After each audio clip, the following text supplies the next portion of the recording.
Qual o tempo de duração de um processo na Lei Maria da Penha? Sejam bem-vindos ao canal Lei Maria da Penha em Foco. Sou Júlio Konkovski e no vídeo de hoje trago essa questão. Quanto tempo dura um processo na Lei Maria da Penha?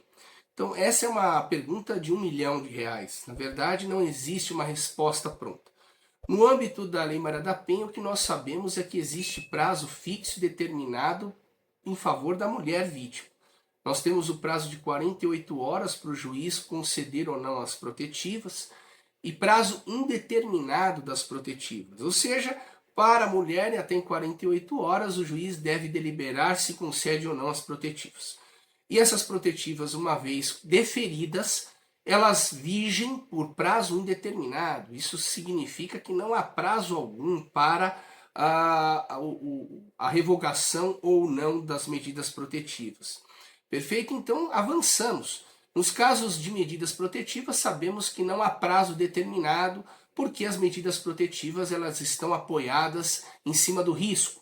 Então, não é possível prever quando o risco irá cessar. Razão pela qual, em tempos, o juiz deve reavaliar a situação e, não existindo mais situação de risco, deve o juiz revogar as protetivas ou, subsistindo a situação de risco, deve mantê-las. Agora vamos falar do processo criminal no âmbito da Lei Maria da Penha.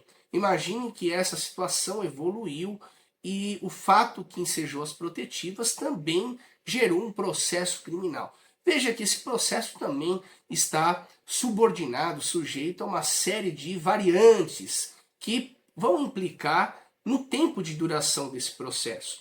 O processo ele não tem um prazo determinado, depende de vários fatores, depende muitas vezes da contingência daquela vara judicial por onde aquele processo tramita. Há varas judiciais que reúnem, acumulam diversas matérias, e isso tende a protelar o processo. Há situações em que o inquérito policial foi demorado porque ficou de se intimar da vítima, o acusado, o averiguado, ou também testemunhas, ou esse inquérito, essa investigação demorou porque estava na pendência de uma perícia.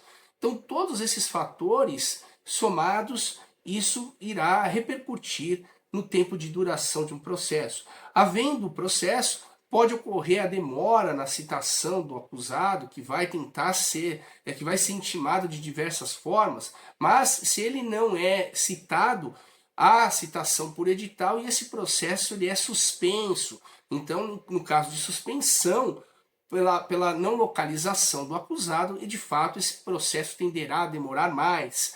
Há situações em que a audiência é redesignada por diversos motivos, seja por falta da vítima, por ausência de testemunhas, por outros requerimentos, enfim, isso também tende a demorar. O que eu quero dizer é que não há uma resposta pronta, não existe um prazo fixo e determinado para um processo. Hoje, por exemplo, nós estamos em junho de 2024 e tem processos no escritório em que a audiência está agendada para março de 2026, veja como isso pode demorar. Há outros processos em que são mais rápidos, a depender da comarca, da vara judicial e de todas essas variantes que eu acabei de mencionar, perfeito? Mas uma coisa é certa, um processo bem feito depende de uma defesa especializada e contundente, perfeito? Então, se esse vídeo fez sentido para você, dê o seu like, compartilhe ele, se inscreva também no nosso canal, isso é muito importante. E lembrem-se, respeitem as mulheres.